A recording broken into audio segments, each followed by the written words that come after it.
이 움직임에서 제가 상승에 대해서 이 신호를 파악한 두 가지 근거가 있습니다. 첫 번째로는 기존에 이렇게 확인했던 이 수렴 안에서 상승 돌파했기 때문에, 그리고 여기서 지금 머무르는 것처럼 보이죠. 그래서 이 구간 내에서 이 하단에서 상승에 대한 생각을 해보자, 이게 첫 번째였고, 두 번째는 이 올라오는 움직임을 보면 이런 매물대들을 지켜주면서 올라가는 게 보이거든요. 이런 식으로. 그리고 이 구간에서도 상승하고 여기를 지켜줄 것처럼 이렇게 머물고 있기 때문에 이런 관점들을 생각해보면 이것은 계단식 상승을 계속 만들고 있구나, 그래서 계속해서 상승할 가능성을 생각해보자, 이렇게 무게를 두고 전략을 세우는 겁니다.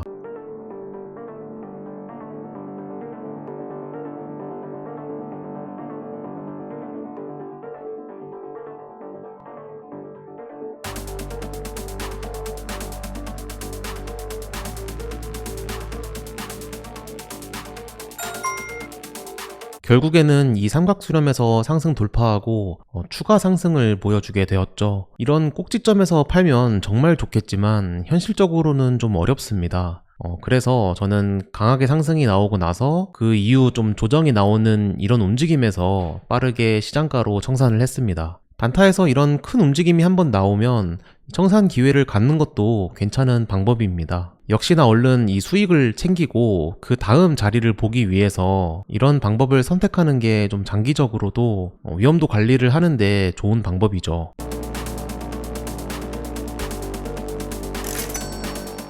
자, 그래서 이전에 제가 청산한 가격대가 여기였죠. 그 이후에 이렇게 하락하는 모습을 보여주었습니다. 그리고 이 구간에서 조금씩 매수 힘이 나오다가 이제 이런 구간까지 도달했기 때문에 이번 자리에서는 이런 꼬리를 만들었기 때문에 매도의 가능성을 보는 게 유리할 것 같다, 그런 생각을 했습니다. 그래서 저는 최대 이런 가격대까지는 좀 기대해 볼 수 있지 않을까, 이런 이유로 전략을 세웠죠.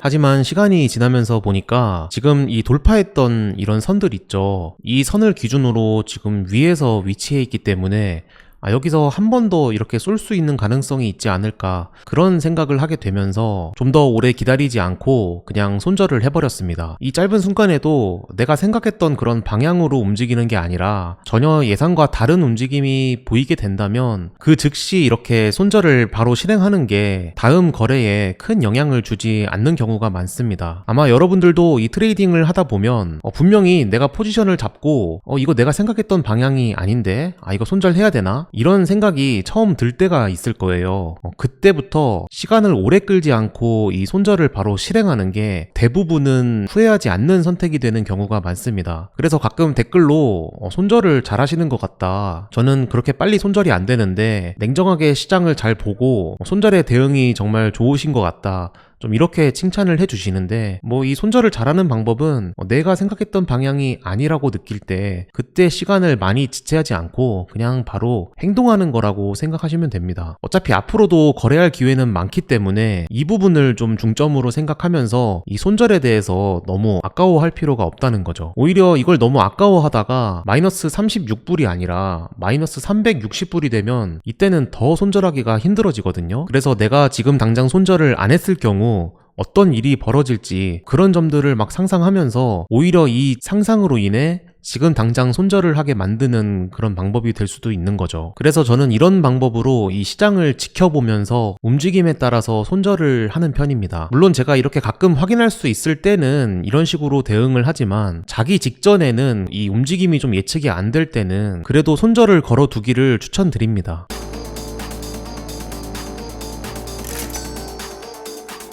자, 그래서 이 구간에서는 이전에 생각했던 그 기준으로 상승을 좀 보여줄 수 있겠다, 여기서 상승을 보여주게 된다면 이런 구간까지는 생각해 볼 수 있겠죠. 그래서 이 정도의 이 수익 구간을 기대하면서 진입을 합니다. 저는 이 당시에 그래도 좀 상승 추세로 계속 생각하고 있었던 때였어요.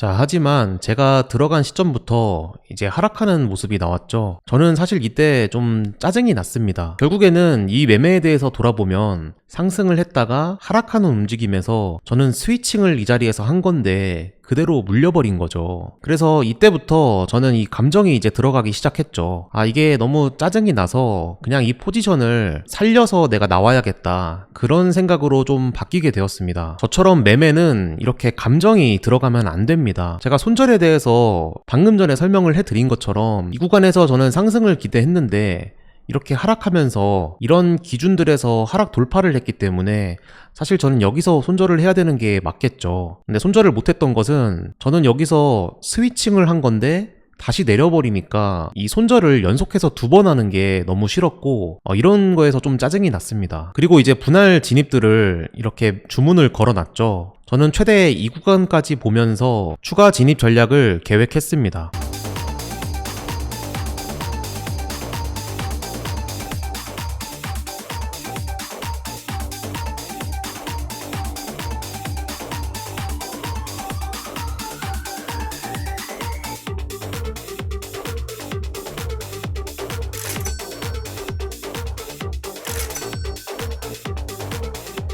그리고 예상했던 구간까지 하락하면서 제가 계획했던 주문들이 모두 체결되었죠. 지금 총 10만 불을 들어가게 되었거든요. 지금 시드가 4만 9천 불 정도 되는데 10만 불을 들어갔기 때문에 20배 레버리지를 사용하는 꼴이 되었습니다.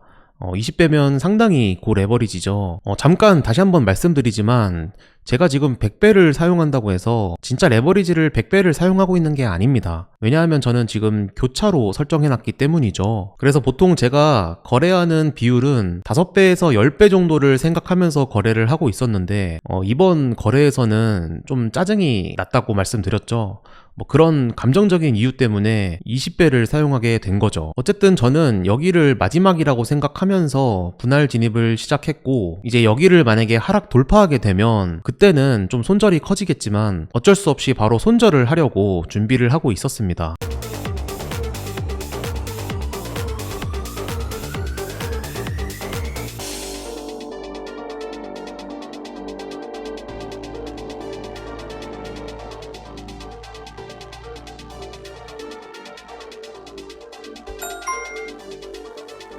자, 제가 진입한 구간들을 다시 한번 살펴봅시다. 처음에 제가 여기서 들어가고 그 다음 하락에서 들어가고 그리고 들어가면서 4번 진입을 해서 총 10만 불을 들어갔었죠. 그리고 어느 정도 평단을 내렸기 때문에 이제 이런 반등에서 수익으로 나올 수 있었습니다. 여러분들이 이 영상에서 배울 수 있는 가장 중요한 게 뭐냐면 이 들어가는 비중을 잘 조절할 수 있다면 웬만하면 탈출이나 아니면 수익으로 나올 수 있다. 바로 이 점입니다. 그래서 내가 1000만 원이 있다면 이 1000만 원을 한 번에 몰빵해서 한 번에 들어가면 그 다음 움직임에서는 대응할 수 있는 총알이 없는 거죠. 근데 그게 아니라 내가 1000만 원을 가지고 만약에 100만 원씩 들어간다. 3번을 들어간다고 가정을 하면 그래도 300만 원이 들어간 거고 아직 700만 원이 남은 것이기 때문에 어떤 움직임을 보여주더라도 아직 총알이 남아 있는 거죠. 그래서 이 개념을 잘 이해하셔야 이 거래를 할 때 이 승률을 높이는 방법을 제대로 배우실 수 있습니다. 대부분 초보자분들이 가장 실수하는 게 요즘 코인 시장 좋다고 하는데 한번 투자해봐야겠다. 그러면서 이렇게 돈을 갖고 오는데 이거를 한 번에 다 사버리는 게 가장 큰 문제죠. 이렇게 분할 진입하는 것을 잘 배우셔야 어떤 움직임에서도 웬만하면 이 손실을 낮출 수 있는 가장 좋은 방법이 되기 때문에 이 부분을 여러분들이 잘 배우신다면 이 영상을 본 게 아주 가치 있는 시간이 되셨을 겁니다. 이 매매에서는 제가 좀 감정이 들어가서 사실 좋은 거래는 아니었지만 어쨌든 수익으로 나왔기 때문에 다행이었다. 저는 이렇게 평가를 합니다. 그리고 저는 이 시장을 상승으로 보고 있었기 때문에 그런 점에서도 좀 과감하게 들어갈 수 있었던 것 같습니다.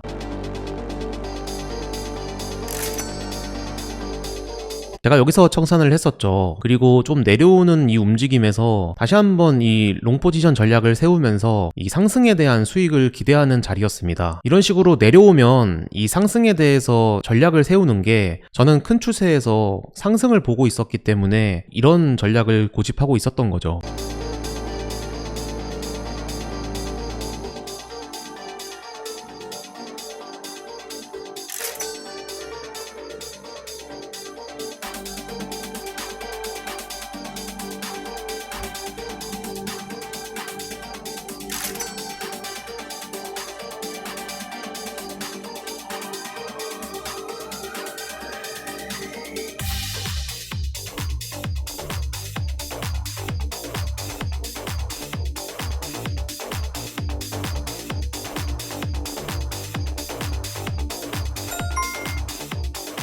계획했던 주문이 다 체결되고 이 정도까지 반등이 나와서 이런 구간에서 한 번 더 청산했으면 좋았을 텐데 제가 좀 이때 아무래도 좀 큰 반등을 기대하면서 시장을 보고 있었기 때문에 욕심을 좀 냈던 것 같습니다. 지금 지나고 보면 이 시장이 이 추세를 계속 지키고 있거든요. 이게 여러분들도 기억하면 또 좋은 게 뭐냐면 어떤 기준을 내가 만들어 놨는데 여기를 꾸준히 지키는 움직임이 나온다면 이거는 나중에 돌파할 가능성보다는 나중에 저항받고 내려갈 가능성이 높거든요. 사실 이 당시에는 제가 이거를 좀 간과하고 있었습니다. 그래서 큰 추세에서는 제가 상승을 좀 보면서 그래도 여기서 저항을 받더라도 저점을 낮추더라도 매수할 기회를 다시 잡고 상승할 가능성을 보면 또 수익을 기대할 수 있겠다, 그렇게 생각을 하고 있었죠. 이렇게 해서 5,200불까지 도달하면서 제 시드 저항 4배에서 5배를 넘어가는 시점이 아닌가 싶고 사실 주의해야 되는 구간입니다. 제 경험상 이렇게 챌린지를 할 때 저는 4배에서 5배가 시드 저항인데 과연 여기를 또 극복할 수 있을지 앞으로도 영상 잘 봐주시면 좋겠습니다.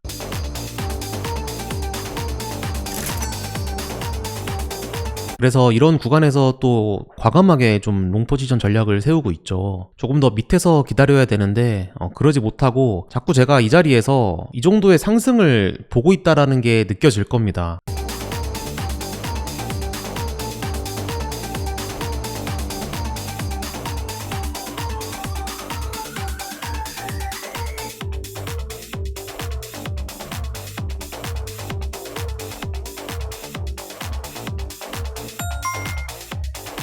들어가자마자 이렇게 하락하는 거 보고 이거 그냥 탈출하고 시장을 조금 더 지켜보면서 조금 더 저점을 낮출 때 다시 잡아야겠다, 그런 생각으로 그냥 정리했습니다.